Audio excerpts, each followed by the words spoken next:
Okay, so today we'll continue our discussion on jhanas. Yesterday we talked about the first four jhanas and how jhanas basically mean levels of understanding or levels of cessation, and how different coarser things cease as you get higher into the jhanas. To recap, in the first jhana, what ceases are the hindrances. You let go of the hindrances, you feel pamoja, you feel relief, and then your mind is quite secluded, feels joy, feels comfort, has vitakka and vichara in the form of bringing up an object of meditation. In the second jhana, what ceases is the vitakka and vichara, the thinking and examining thought, the intentionalizing of bringing up an object. That goes away. In the third jhana, the joy, that is the piti, fades away. And in the fourth jhana, there is a balance of mind. So the sukha ceases, that is the comfort. And now what is left is purity of mindfulness due to equanimity. And so we talked about how as you progress through the jhanas, you're cycling through the enlightenment factors, right? And you're strengthening them bit by bit as your mind gets more and more collected. And as your ekagata develops. What is ekagata? It is not one-pointedness. Ekagata means that the mind is unified. The attention is non-dispersed. The attention is collected around a singular object. One of the analogies I gave to someone here for one of the interviews was, you think about your mind being open and aware. It's the same as when you would look up in the night sky and you see all these beautiful, wondrous stars in the sky. And you take in the epic glory of all of that. But then you look at one particular constellation. So, in other words, your attention goes from here to a particular constellation. But you're still taking in everything. That's the way the meditation is. Your mind is open, your mind is aware, but it's using loving kindness or any kind of object as its central point, right? Where the mind revolves around, where the mind orbits, stays plugged to. Now, in the second jhana, what's understood is that your verbalizing goes away. So what is known as verbal formations. Verbal formations are sankharas. Sankharas mean to cook up. It cooks up something. So these sankharas are informing your intention to do something. And they are dependent on previous intentions that you've done. And that's why when you're met with certain choices, your mind will gravitate to a certain choice, a specific choice, because it is inclined towards that choice through habit. And the more you choose that particular choice, the more the mind almost automatically inclines to that choice. And that process is facilitated through sankharas or formations. So the verbalizing, which is allowing you to think about something, reflect on something, and express in speech, ceases in the second jhana. The bodily formations, these are formations related with inhalation and exhalation. It is understood that they cease at the fourth jhana. Does that mean you stop breathing in the fourth jhana? Some people would believe so, but that's not true. That's not the case. It's not practical. What happens is that the bodily formations start to subside. They start to calm down. They start to still. And your breath becomes imperceptible. It becomes so soft. Right? This is what I would call the tranquil breath. I'm borrowing this from Kriya Yoga because it's actually very pertinent to this process. Your breath becomes shallow, but it doesn't become energized. It's just very soft, gentle breathing. But along with that, there are other processes involved with bodily formations, right? So that includes walking, that includes sitting, that includes standing, everything that you do in terms of your body. This is all facilitated through the process of bodily formations. Obviously, when you sit down, they start to calm down. And then when you get into the fourth jhana, you stop feeling your body. Your body becomes very stationary, very still, and it's like everything is around here in the head, right, in this region. And things feel more expansive. And this is because the contact that arises will still be there, but there won't be so much attention being given to the body. Now, as a result of this, what arises are the ayatanas. Ayatanas. Ayatana means dimension or sphere or place. There are 4 ayatanas which are part of the 4th jhana. And these 4 ayatanas are called infinite space, infinite consciousness, nothingness, and neither perception nor non-perception. And so today we will talk about these 4 along with what cessation is. So what does it mean, infinite space? When you get to the 4th jhana, right, I will change your meditation. I will give you further instructions. I will say that now it is time for you to break down the barriers. So what I'll give you is you select other people in your life, different categories of people, other spiritual friends, family members, neutral people, difficult people in your life, and you send them loving kindness, and that breaks down the barriers. That makes the loving kindness more refined and more spacious. Once you do that, then I'll give you the instructions for the 6 directions. What are the 6 directions? Forward, behind you, right, left, below you, above you. It doesn't matter what order that you want to use, but you would take one direction and you would, what is known as radiate or pervade one direction with loving kindness. So that all beings that are in that field, in that direction, are receptive or receiving that loving kindness. And you do this 5 minutes each direction. So already you're sitting for 30 minutes. Now, a lot of people might have challenges with the word radiate. What the hell does radiate mean? Right? That's what they'll ask. Radiate essentially means that you pervade the entire space with your energy of loving kindness. It doesn't necessarily mean that you need to push it. It just means that you open up the floodgates in that particular direction and you allow that feeling to go. You can gently push it, you can gently nudge it along and understand that it's there in that particular direction. You do that in each direction and then in all directions at the same time. Now, some people might have challenges with this as well. So instead of making it 3-dimensional, make it 2-dimensional. What do I mean by that? 3-dimensionally, we're saying that we are in a sphere or a bubble of loving kindness that continues to expand in all directions and starts to encompass everything around you, encompasses this room, encompasses this building, encompasses this entire center, and so on and so forth, as much as you can do so. But 2-dimensional means sometimes you have difficulty with understanding how to radiate in all directions at the same time. So you can imagine a ring of loving kindness, just a small ring around you that continues to expand sideways in all directions, right? That way you're not too bothered about how big the ball is or how big the ring is. It's just in all directions. When you do this, you start to experience what's known as infinite space.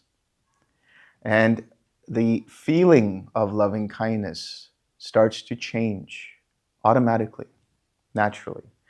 It goes into what's known as compassion. So infinite space is a feeling of spaciousness where the border between what is internal and external starts to become diminished and ultimately no longer perceptible. It's just all space.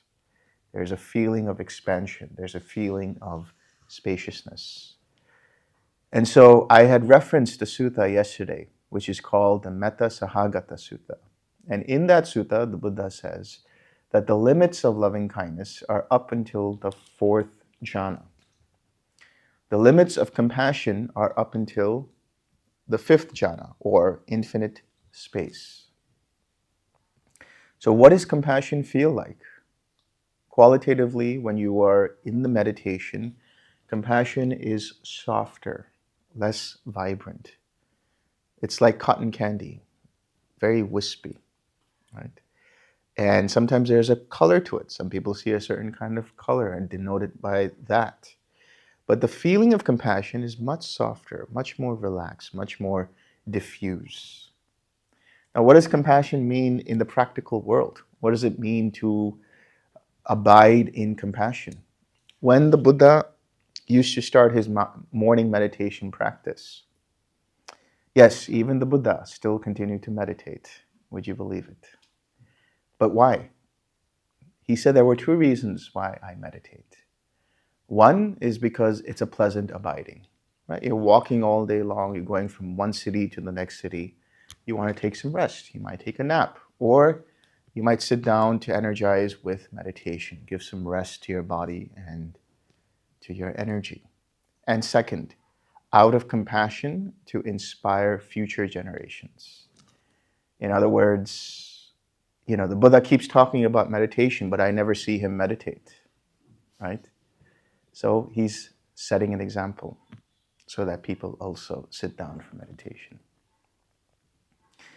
So when he would get up, now this is the schedule that he had, his morning routine that he had, which is in the commentaries. But the routine is he would get up in the morning, he would freshen up, do his morning walk, and then come back and sit down for practice. And he would abide in what is known as Maha Karuna Samapatti. Maha means great, Karuna means compassion, and Samapatti means the attainment. So the attainment of great compassion. And what he would do is he would send compassion in all directions. And he would pervade the entire sphere, the entire globe with his compassion. And with his eye, his third eye, he would look around and see, was there anyone who required assistance? Was there anyone whose mind was ripe to understand the Dhamma?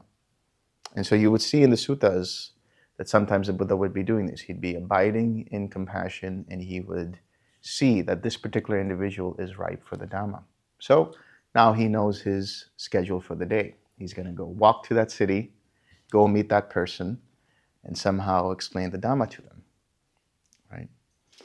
So he would do this for 2-3 hours, just sitting in compassion. I'll tell you what, sitting in compassion for that long is a wonderful replacement for caffeine.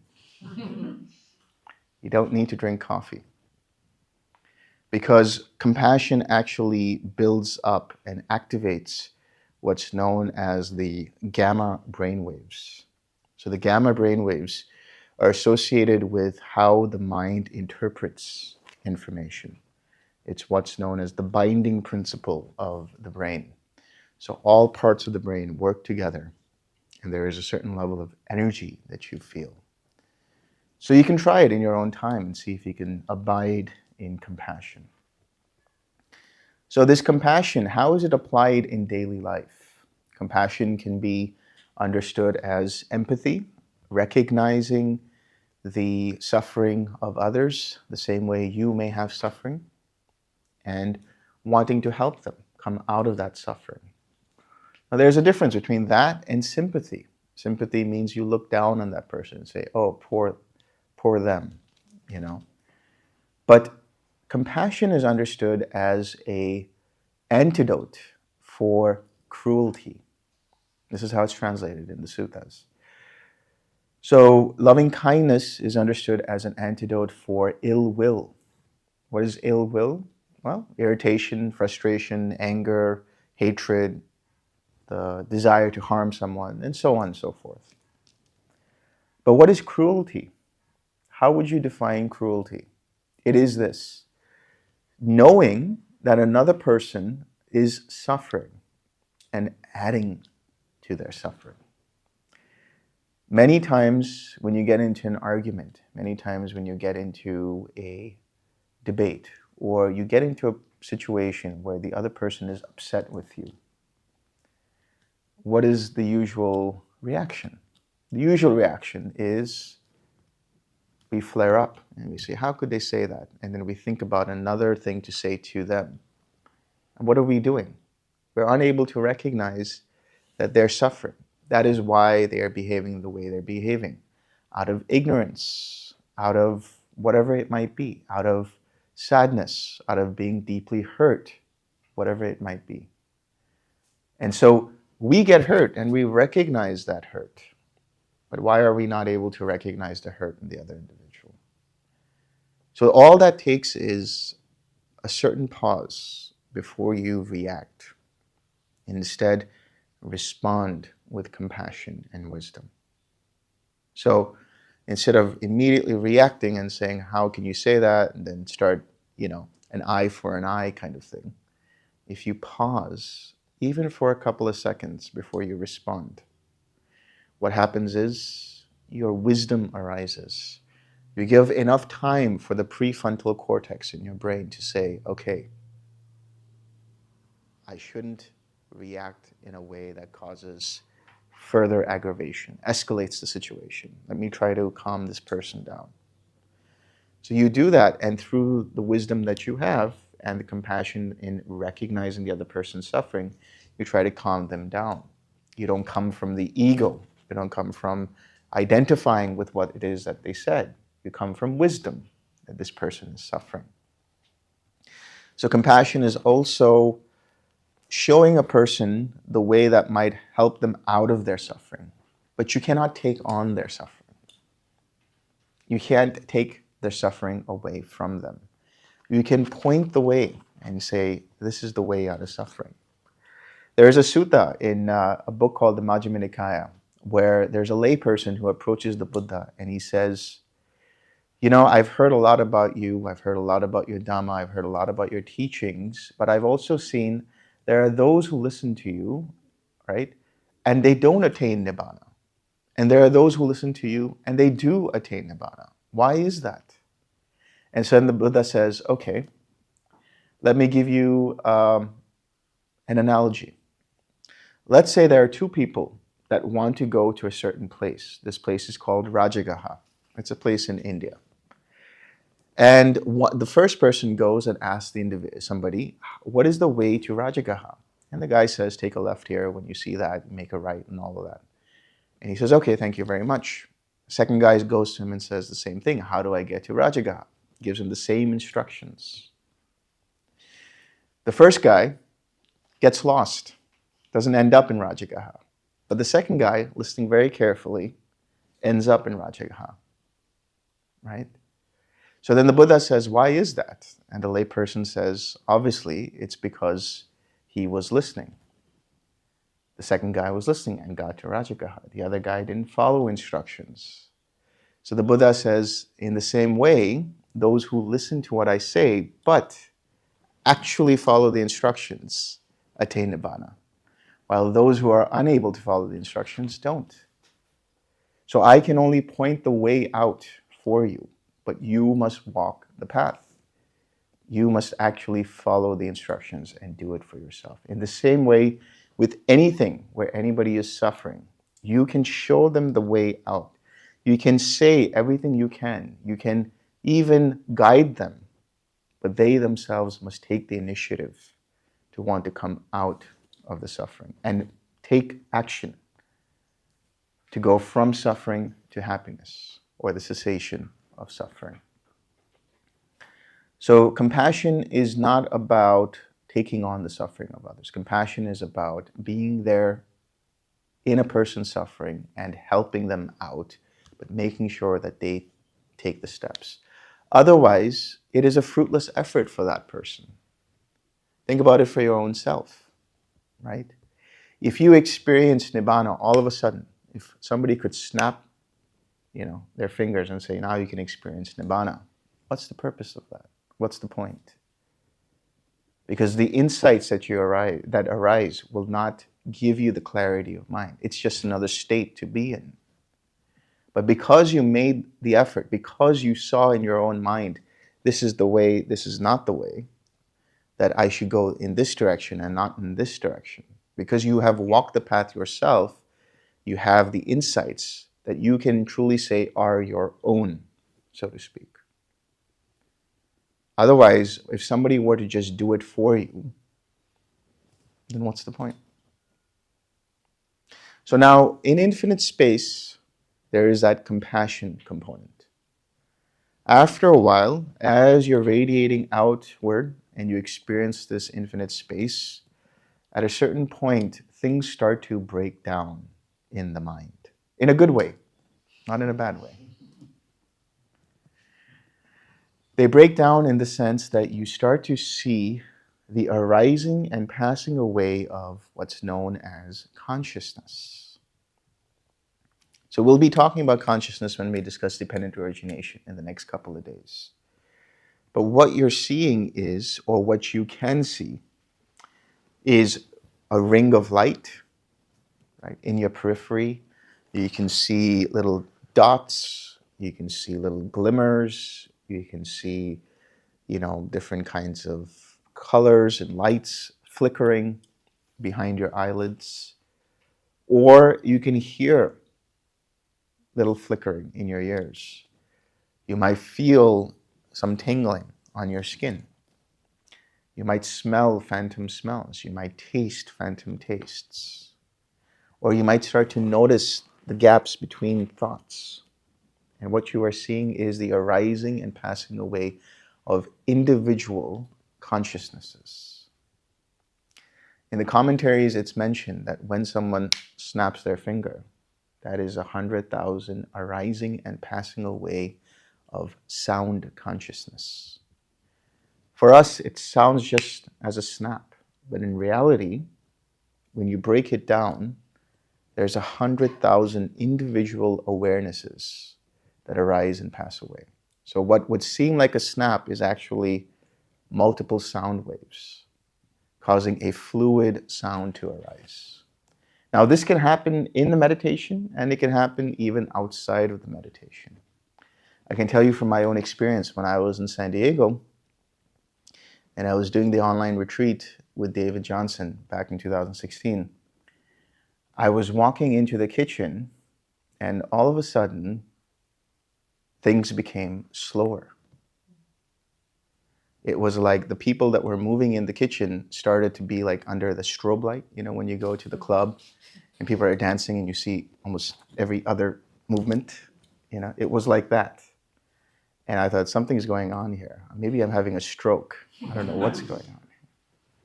But then I realized that actually this is looking into individual eye consciousnesses. The frame rate of awareness starts to slow down. The same way you would see a movie, right? Back in when we had actual film, right? And the film reel would start to slow down. You would actually see individual frames, and you would see the spaces, the blank spaces in between those frames. That's what's happening. You might experience that with any of the six sense spaces. A person who's more, let's say, of a musician, they might notice it in their ears. A person who's more visually oriented, they might notice it in the eyes, and so on and so forth. So what's actually going on here? What's going on here is your awareness is starting to become even sharper. And you're starting to notice what's known as contact. So we call it infinite consciousness, but really you're starting to see the points of contact. What does contact mean? The points between when light hits the eye at one rate and the next rate, and so on and so forth. Or when the sound, the air, makes contact with the ear. And likewise with the nose and the tongue and the body, and even the mind. When the thoughts make contact with the mind, you start to see the gap. So tied to this is what's known as the Brahmavihara of empathetic joy. Now, in this empathetic joy, you experience an even greater downshift. Now, joy would mean that there's some kind of vibrancy to it. But actually, when we talk about empathetic joy, it's a different kind of joy. Remember when I said there was the joy that's like the flickering flame? Right? That's the piti that you experience in the first and second jhana. But this empathetic joy is like a stable, still flame. Very calm, very clear, very soft. Now, empathetic joy in everyday life is a wonderful antidote for envy, for jealousy. Right? People have certain insecurities about themselves. They have certain kinds of thoughts about the goodness of other people. Maybe somebody had a promotion, somebody was graduated, somebody had a new job, or whatever it is. And there's always this thought, sometimes for people, it's like, oh, why not me? Right? How come I don't have a promotion? How come I don't have that car? And so on and so forth. If you flip the script and you say, good for them, and generally mean that, and say, I'm so happy for them, then that's empathetic joy. Empathetic joy is being happy in the success, the wholesome success of a person's efforts. Empathetic joy doesn't mean you're happy that somebody got $1 million because they've robbed the bank. Empathetic joy means that you're happy that somebody is genuinely happy for something that they've achieved. So it's a perfect antidote for jealousy, for resentment, for envy. Now, the compassion downshifts into empathetic joy from infinite space to infinite consciousness. Now, while you're experiencing infinite consciousness, you might experience it and you might not experience it in the way that I've described it, and that's fine. But eventually what you will see for yourself are what is known as the 3 characteristics. Eventually you'll see that seeing the arising and passing away of consciousness, you understand that it is impermanent. The fact that it arises and passes away, meaning consciousness itself is also impermanent. Eventually, you get bored of this, right? It becomes tiresome, and that is dukkha. So now you're seeing anicca, impermanence, and you're seeing dukkha, the suffering aspect of it. Then you also see that I am not controlling this. This is happening due to impersonal causes and conditions. This is not me. This is not mine. This is not myself. This is anatta. Anatta means not self. The impersonal nature of reality. This is not me. It doesn't belong to me. And it is not myself. That's all we're seeing. As we start to notice this, we get into what's known as nothingness. And in that nothingness, you will not notice that the flickering or whatever it is that you see starts to fade away, and what is left in its place is a blank space. It could be any color. It could be a dark, translucent space. It could be a bluish space. It could be white. It could be whatever the space is. But this is nothingness. There's an awareness of no thing in the mind. In other words, you're no longer bothered about the externalities of what's going on. Your mind is thoroughly engaged in what is going on right here, right now. And tied to this nothingness is a feeling of equanimity. So what does equanimity feel like? Nothing at all. It's very difficult to grasp equanimity because it's so subtle. It's so calm. It's so clear. It's so translucent. But the feeling of equanimity is a balanced mind, right? And so when you radiate equanimity, you're just basically saying, may all beings be calm. May all beings be balanced if you want to start radiating that equanimity. Now, all throughout this process, you are radiating. You're still sending out loving kindness first. When it downshifts to compassion, you send out compassion. When it downshifts to empathetic joy, you send out empathetic joy. And then when it gets into equanimity, you send equanimity as well. But here, it's a lighter kind of sending out. It's like a rippling. It doesn't matter how far that equanimity reaches, as long as there's movement going on. And this is to keep the mind balanced, keep the energy of the mind balanced. So what's going on here is, eventually, the equanimity will stop radiating. And it'll just be this pure, aware space. And then what I'll tell you is, radiate again. And how do you radiate? The analogy I use is, imagine your mind like the surface of a still, clear pool of water. Absolutely still. And you drop a little pebble, and what does it do? It starts creating ripples on the surface. In the same way, you have a small intention of sending out equanimity, and you see the rippling of that equanimity until it gently fades away again. So what do? You do it again. Send out the equanimity. Eventually, the mind says, I don't want to do that anymore. There's a certain kind of tension that arises where it says, I'm okay just being by myself.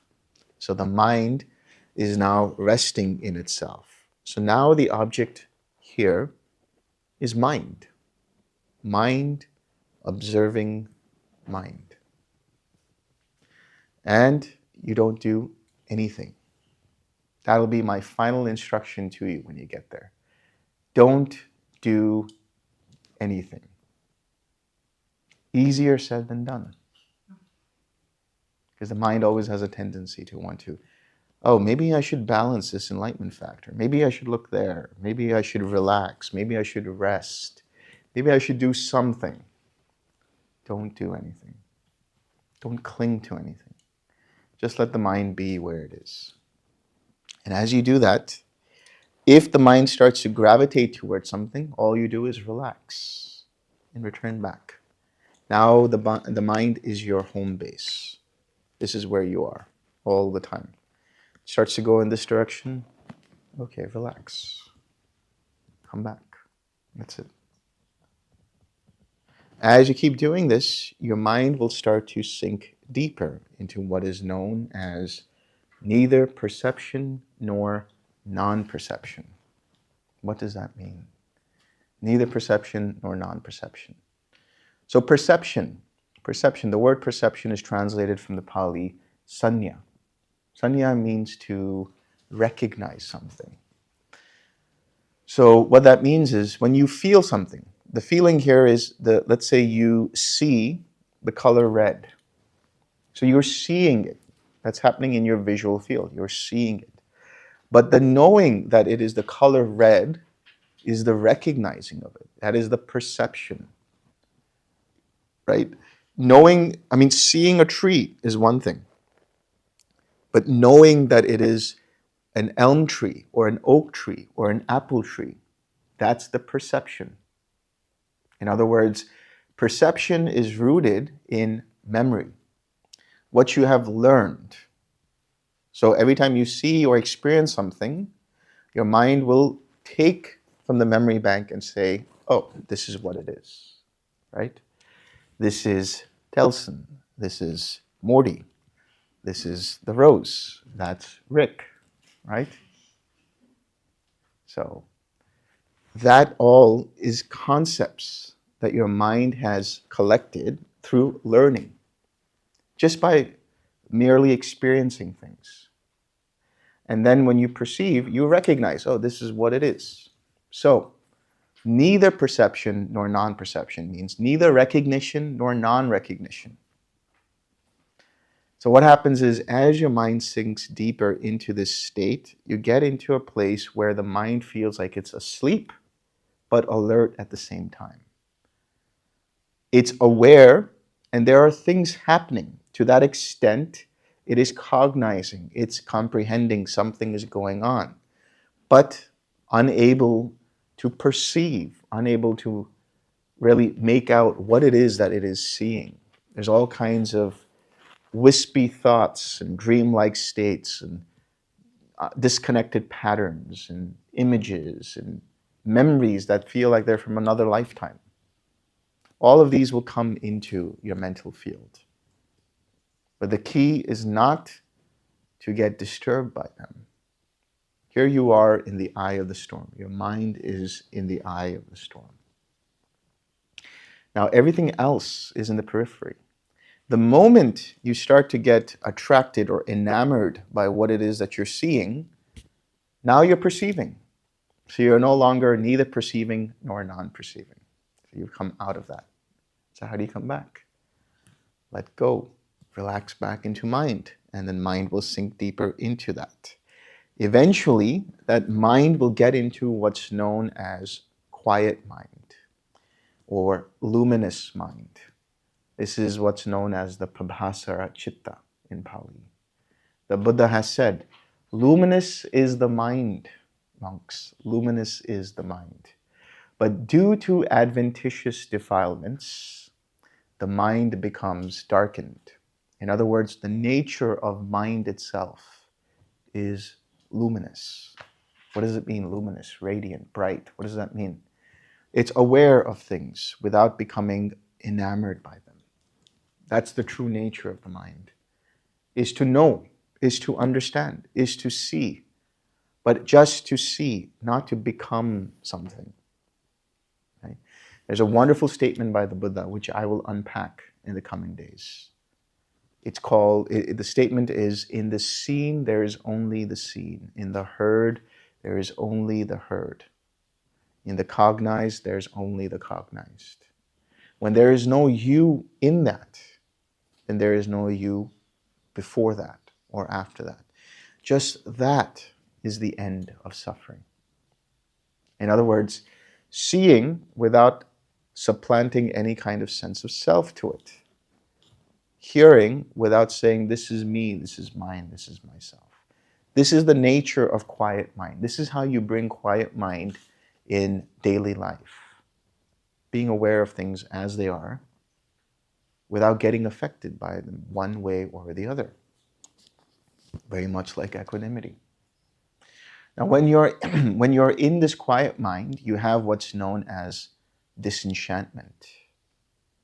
So this disenchantment we'll explore a little further later on. But disenchantment really means the mind is no longer interested in seeing what's going on. The mind will, throw all kinds of formations at you, all kinds of thoughts, all kinds of ideas, all kinds of patterns. But if you remain here and you don't do anything, then all of that drops away, and then you are left with just mind. That is disenchantment. And that goes into dispassion, where the mind remains totally unaffected. It's like in its own bubble. There's a beautiful film called Little Buddha from the 90s. And in it, it shows the night of when the Buddha became fully awakened. And there he's meditating under the Bodhi tree. And Mara is there trying to trouble him in all kinds of ways. So Mara here actually represents, symbolizes all of our desires, all of our concepts, all of our thoughts, right? And identification with these concepts. And so what does Mara do? His armies come together and they launch 1,000,000 arrows at the Buddha. And while the Buddha is here meditating, there is a barrier, a force field around him. And every arrow that goes beyond that force field turns into a lotus flower and just floats down onto the ground. If you have that level of dispassion, whatever comes up disappears into that force field of dispassion. And all that means is just being still, not being enamored, not being enchanted by this or that, allowing the mind to be there. That takes you into what's known as the anamitta samadhi. Here, what that means is the collectedness of signless mind, or objectless awareness.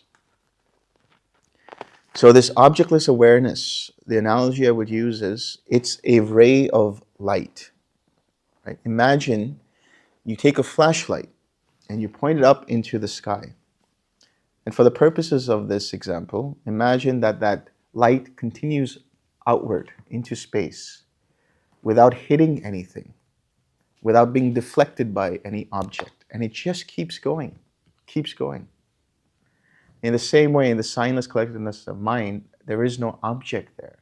The awareness of the mind, the light of awareness, doesn't land on anything, isn't deflected by anything. It just is. There's a pure, clear awareness that just is. And eventually, using that analogy of the flashlight, the batteries run out and the light goes away and the mind enters cessation. Because your attention is not fueled or fueling anything and remains enclosed in itself, then eventually, because of no objects fueling further attention, the consciousness starts to dissipate completely. And there is what is known as the cessation of perception, feeling, and consciousness. Now, this experience, as I said, of the cessation of perception, feeling, and consciousness can happen from the first jhana onwards. It can happen at any point in time. When you least expect it. This is a very important phrase, when you least expect it. Because oftentimes, people are in the waiting room of their mind, waiting to see cessation, just expecting it to happen. But if you let go of that and you're just enjoying the practice, when you least expect it, your mind drops. And how is this experienced?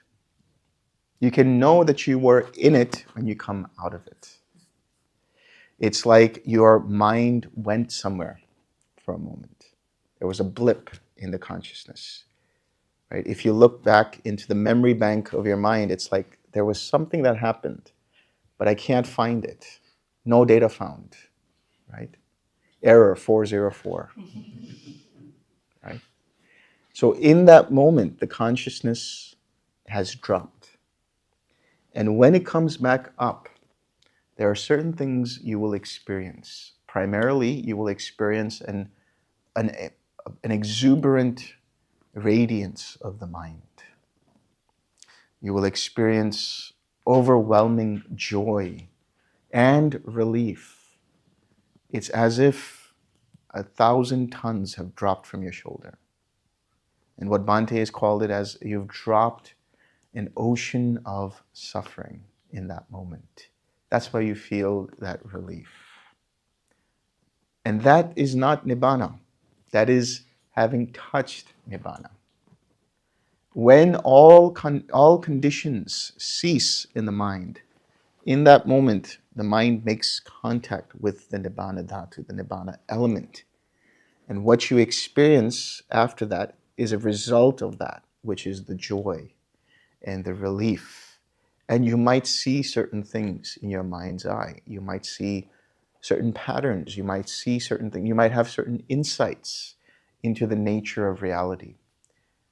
And most probably you will say, oh, wow, what was that in your mind? That's why Bhante wanted to call this meditation the oh, wow meditation. Because people see amazing things in that. And when you come out of it, it will feel like as if you have been reborn. It will be like everything is new. Everything you touch, everything you see, everything is so vibrant, ecstatic. And you have so much energy to the extent that you might not even be able to sleep that night. And that's okay. There's this exuberance that's there. Everything is bubbling up. When you see the leaves, you can see every detail on a certain leaf. You can see, every outline of the clouds. You can see every blade of grass. Everything is just new. It's like the filters have been removed, right? And you're seeing color and form and everything for the first time. And you might report this to me and say, this is amazing. This is wonderful. I've had this experience. And I'll say, great, congratulations. Now go sit again. Right? Because this is just the first step. You go back and you allow the mind to integrate this. And because your mind is so purified, the meditation makes it much easier for you to go deeper. So you go back and you sit and you go even deeper. And you might have another experience. You might have more experiences. Whatever happens is whatever happens. I'll tell you this, the first time around is easy because you don't know what to expect. But once you've had the experience, once you've tasted it for yourself, what happens? Oh, I want more of that. Right? And then you see the precipice of going there, and it's like, oh yeah, I'm going there, and then nothing happens. Because the agitation, the craving comes up. So you have to have that disenchantment. So for those of you who have that challenge, what you do is when you notice the mind is starting to get agitated and be like, oh, something's going on, you have to let go and relax. Go back to radiating equanimity. And then let the mind sink into itself again and go through that whole process because there's not enough equanimity. Disenchantment is dependent upon equanimity. If you don't have enough equanimity, what do? Bring in more relaxation, bring in more collectedness. If you don't have that, what do? Bring in more joy. So these are the ingredients that take you all the way to the end. Any questions?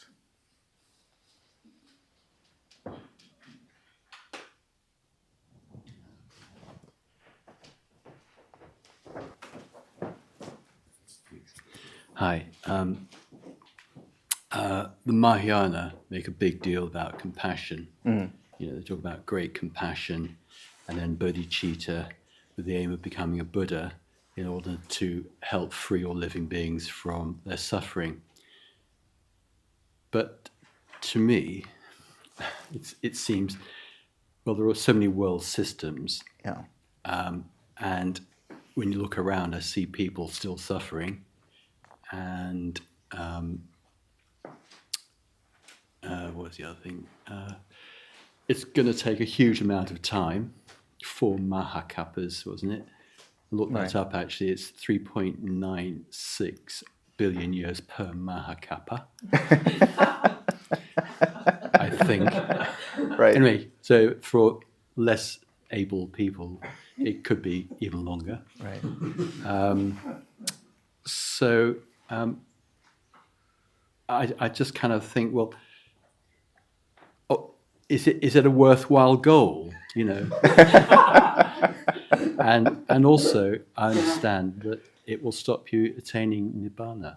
Right. So that's just what your comments are. Yeah.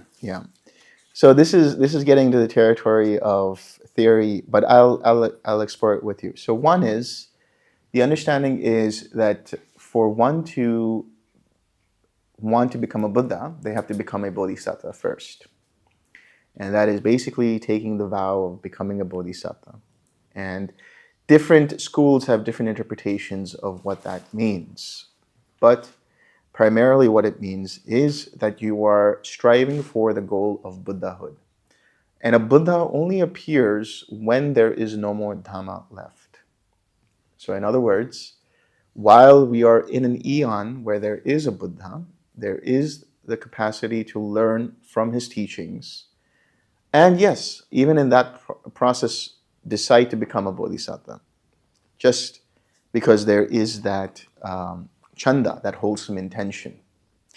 In the case of Siddhartha Gautama, the more recent Buddha, When he went to one of the Buddhas in one of his past lives, many, many, many billions of years ago, let's say, when he did it the first time and he says, I want to become a bodhisattva and attain Buddhahood for the purpose of enlightenment and to enlighten all other beings, that Buddha said no.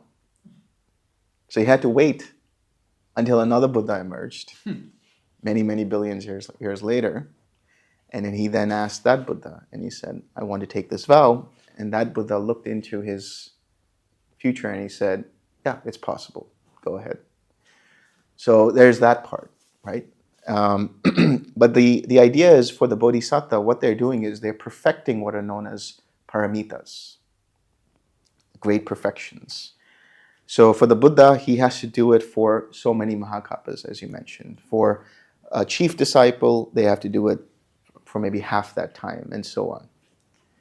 So the idea is that when a Buddha comes into this world, a samasama Buddha, mind you. So there's a Pacceka Buddha, which are solitary Buddhas, which become Buddhas but don't go out and teach. But the samasama Buddha is one who becomes fully enlightened, has the capacity to teach, is requested to teach, and takes up the job, the role of teaching. In that case, when there is a samasama Buddha, then the Dhamma is well expounded, well explained. And there are those who can become like a Buddha, that is an Arhat. Somebody who has attained the same level of awareness and consciousness as a Buddha. The only difference is the Buddha did it first. Right? He founded the way. He refounded, let's say, because it's always there, but he kind of dug up and found the system, and then he introduced it to the world. And then those who follow that path become arhats. In fact, in the Pali scriptures, it says that there's different connotations for an arhat, different kinds of synonyms for an arhat. And one of them is actually Buddha. So an arhat is like a mini Buddha in that sense. So I think the idea is it should be according to that person's inclination. What is it that they want? Right? And there are many people who say, I want to become a bodhisattva. More power to you. Completely fine. There is the idea that if you do become a bodhisattva, until your final experience, you won't have nibbana. You will have glimpses into it. You'll have certain understanding into it. You'll have the understanding into the nature of reality. You'll have the understanding of emptiness and so on. But you won't have that entire experience of nibbana until it's your final life where you are, quote unquote, destined to become a Buddha. So you kind of stave off nibbana until the very end. And when you say nibbana, do you mean arahatship? Arahatship, exactly. Now, in other traditions, there will be the idea that they do attain arahatship, and then they relinquish that state of arahatship for the purposes of becoming a Buddha. So it just depends on what tradition you subscribe to. Thank you.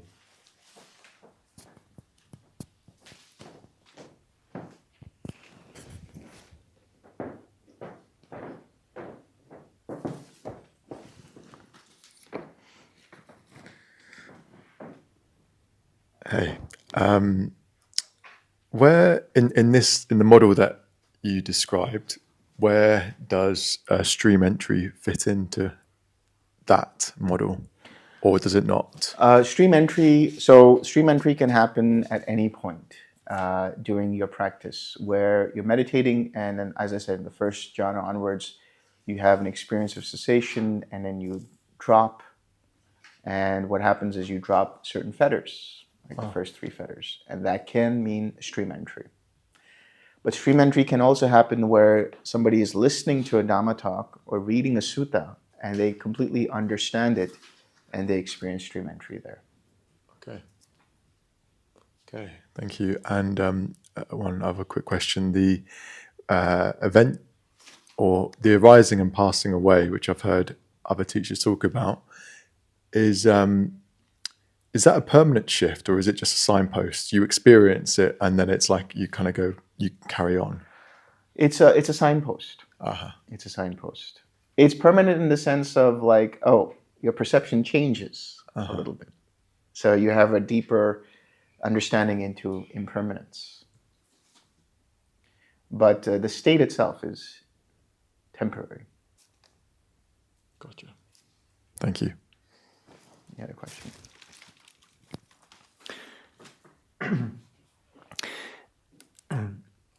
I heard you use 3 different terms: consciousness, awareness, and mind. Are you using them interchangeably, or do they mean different things? I could be. Sorry? I could be. Okay. Because this is a question actually in the suttas as well, because there's vijnana, which means consciousness. There's mano, which means mind. And there is chitta, which means mindset or awareness, depending upon usage and context. So there's a way in which these have multiple meanings, right? And there's a way in which they mean one thing. So sometimes you can use them interchangeably, but when you're using them in different contexts, mano can mean mind, which is the physical mind or brain. Chitta can mean the mindset, which is a collection of similar kinds of thoughts coming to be. And vijnana can mean consciousness, which is the cognition or the bare awareness of an experience. And when you describe the four mental jhanas, like infinite consciousness, then when you said nothingness, you used awareness, and finally when you used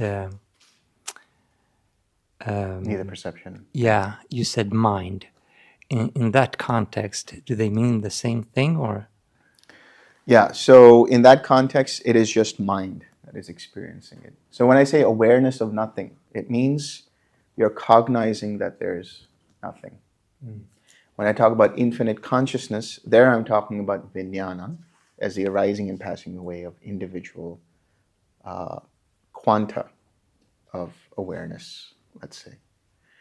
And when I say mind, mind is pervasive through all of that, from first jhana all the way to the 8th. Okay, and another question. When it comes to the first jhana, should I have the same attitude of just letting go of being secluded from hindrances and staying with a pleasant sensation, with the attitude of when I least expect it, it will arise? Absolutely. Okay, Absolutely. thank you.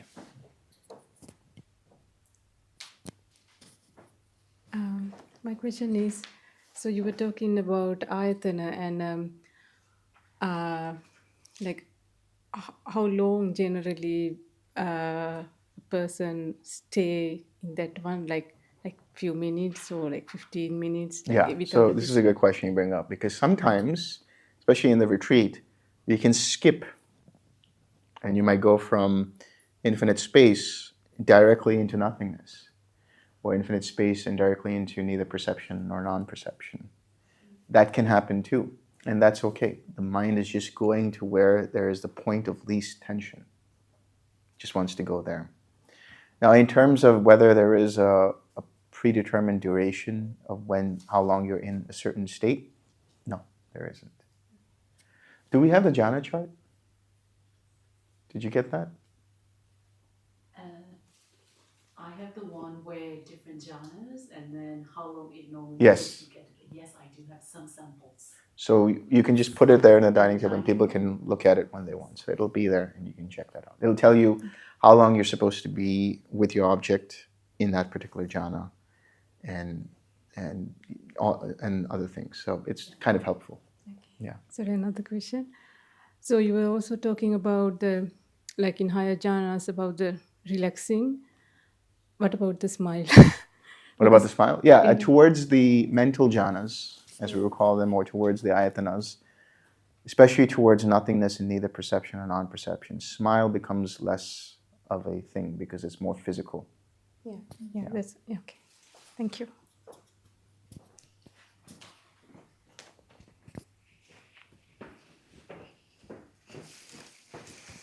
I've heard you speak about Narod. Is it Naroda Samapati? Yeah. I've heard you speak about that before. And how does that fit into the? Is that a prelude to the Nirvana? No. So Nirodha is the experience of cessation of perception, feeling, and consciousness. Nirodha Samapati, so Samapati means an attainment. And so Nirodha Samapati means you can go into cessation whenever you feel like it. So you can determine how long you want to be in it, right? And when you want to come out of it. And so that's Nirodha Samapati. And so is that developed through just continuous refinement of the jhanas? Yeah, that happens at a much later stage where a person has let go of a lot of craving, a lot of suffering, and so on. And their mind is now ripe to do that kind of practice. That's what's generally known as determinations. And that starts out with the first jhana. So you go into the first jhana and you have a predetermined amount of time where you'll stay in that particular jhana. Let's say 10 minutes and 35 seconds or 7 minutes and 34 seconds or something like that. And then eventually you have to be able to go in and out of that jhana, like 4 seconds in and then come out, or 2 seconds in and then come out. And you do that for each of the jhanas until you get into cessation. So it's like a gymnastic program for your mind, right? Until your mind becomes very malleable and your intention becomes so malleable that you can just go into into cessation whenever you want. And would the mind have to have attained or realized nirvana for that to happen? Yes. To some degree? Yes. Okay. You'd have to, I mean, the suttas say you'd have to be what's known as an anagami. In other words, you have to let go of the 5 lower fetters. You have to let go of fetters. So what are fetters? We have belief in a personal self. We have clinging to rites and rituals. We have doubt in the Buddha, Dhamma, and Sangha. That goes away completely for somebody who has stream entry. When the sensual craving and the aversion are greatly attenuated, so there might be maybe 5 or 10% of that left, then that is a person who's known as a once returner, a sakadagami. When that has gone away completely, then that means that person is what's known as an anagami, a non-returner, which means upon death, they will no longer return back to the human realm. And in the 5 higher fetters, which are restlessness, conceit, craving for jhana, craving for ayatana, and ignorance. So all of these are basically destroyed and one is fully awakened. So you need to get to that point where you've let go of all sensual craving and aversion before you can dabble in Nirodha Samapati. Interesting. Thank you.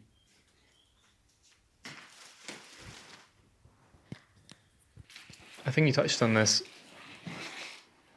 but in a lot of the practices we're emanating, whether it's loving kindness or compassion or equanimity.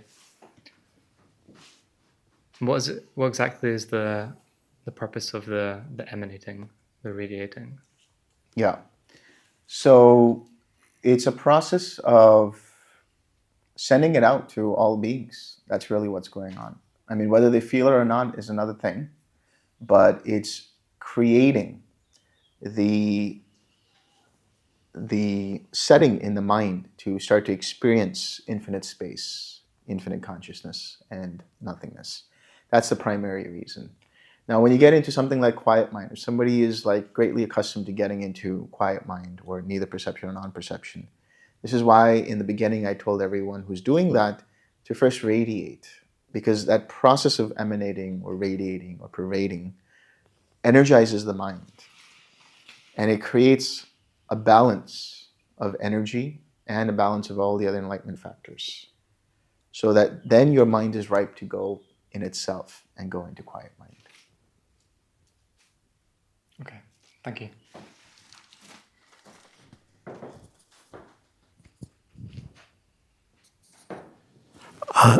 I think a couple of questions, Delson. You were talking before about differences between consciousness and awareness, and so when you're talking about the objectless awareness, that's still a kind of consciousness in quanta, is it? Yes, yes, tied to the mind, Right. right? But it's not directed at anything. Mm-hmm. It's undirected. And I'm a little unclear. After the eighth jhana is neither perception nor non-perception, but then you talked about other states like quiet mind, the objectless awareness, and the sensation perception. Are those all part of the eighth jhana? Or Up until cessation, that's all part of the eighth jhana. So what I've done is, I've told you about the eighth jhana as neither perception or non-perception, but I'm breaking it down into stages, so that I'm just giving you a further sort of terrain to look at, to recognize when you get there. That's all. Okay, thanks.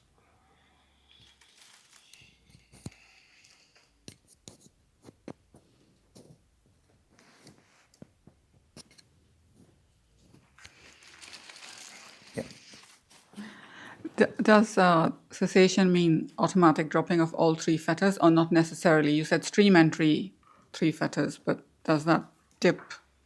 Does that also do the same? So the cessation can mean that, but not all the time. Like I said, stream entry can happen all of a sudden when you're just reading something and you get a eureka, like, oh, that makes sense now. And you get stream entry into path, right? So that can also happen. Or you're listening to a Dhamma talk and it all makes sense, and you have complete conviction in the path. You understand the impermanent nature of any kind of sense of self, and you don't have any clinging to rites and rituals. That in itself is stream entry. There can be moments where you get what is known as micro cessations. I didn't touch upon this. So this can happen in the eighth jhana, in neither perception and non-perception, where your mind kind of dips in and out just for a few moments, right? And there's like luminosity that arises. So then the question is, what is the difference between a cessation and a micro cessation, right? A micro cessation, it's like the mind is winking out for a moment because there's very little it can pay attention to, and it just kind of gets into that, drops. But it comes back up immediately, almost reactively. Whereas in the cessation, it just dips in, and it's followed by some greater amount of radiance and joy and relief and so on.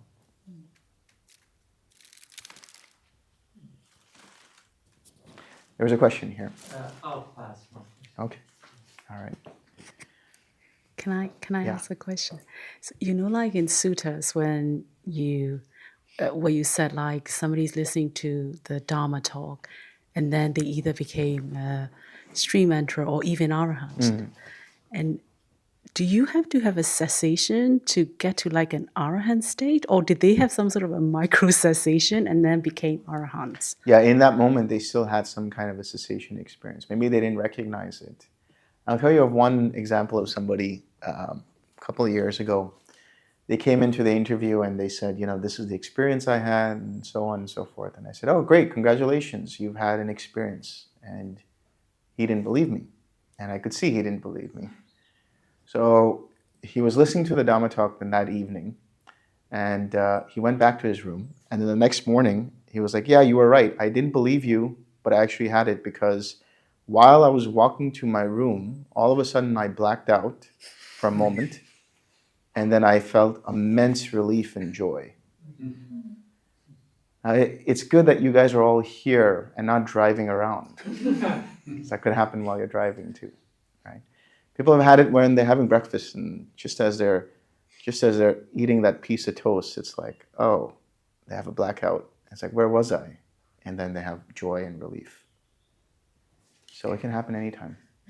Is it true that cessation happens when all 7 factors of enlightenment are just absolutely balanced? There has to be a balance, yes.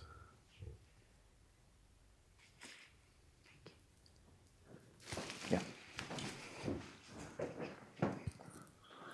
In the account accounts I've read of the Buddha's enlightenment, there's never any talk about the 4 parts. Right. Are we to assume that he attained all 4 on the same night? Yeah, I think in the case of the Buddha, if you think about it, first of all, even the account of his night of enlightenment is different from many of the other monks that followed after him. For example, I was telling you about Sariputta, where he goes through each of the jhanas and then experiences cessation and then enters into arahatship. But in the case of the Buddha, what he did was he went into the 4th jhana and then did the tavija knowledge, which means he looked back into his past lives. That's the first knowledge. He looked at the arising and passing away of all beings. That's the second knowledge. And then he had what's known as the destruction of the taints. That is the destruction of the asavas. Those things that were binding the mind to have further and further rebirth. So if we extrapolate from that, what we can see is that, yeah, he probably, as he was looking into these different knowledges, he had greater degrees of understanding of dependent origination. So when I said that after cessation you see certain things, what you are seeing is your mind's interpretation of the links of dependent origination. And when you go through the threefold knowledge, that's what's happening there as well. You start to see and have insight into karma, insight into dependent origination. So there's 2 ways to look at it. One is he went through each of the 4 stages, or in his case, maybe unique to him, he directly went into arahatship.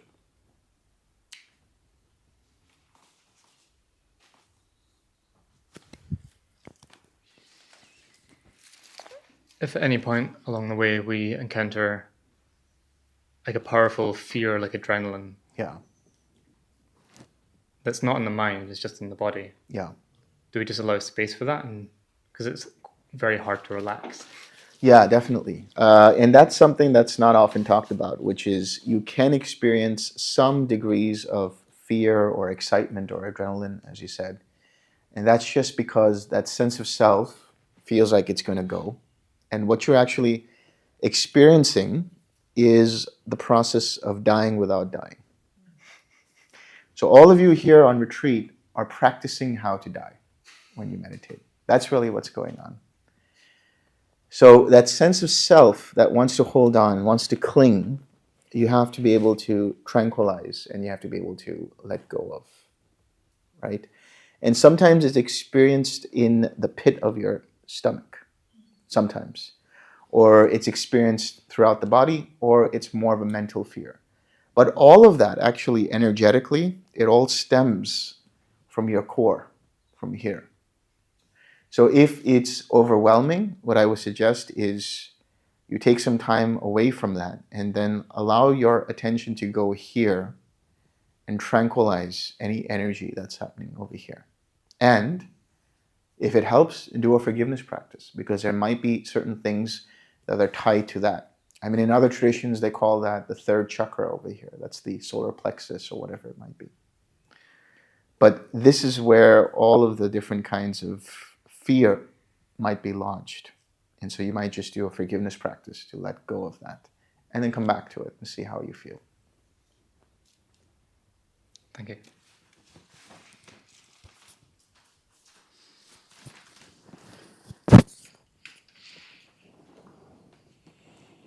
Okay, delighted, satisfied? Everyone happy? All right, let's share some merit.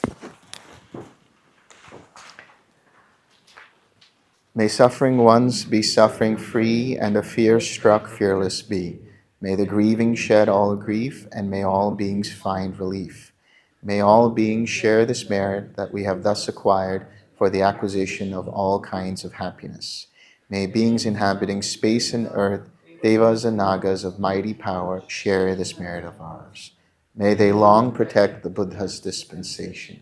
Sadhu, sadhu, sadhu.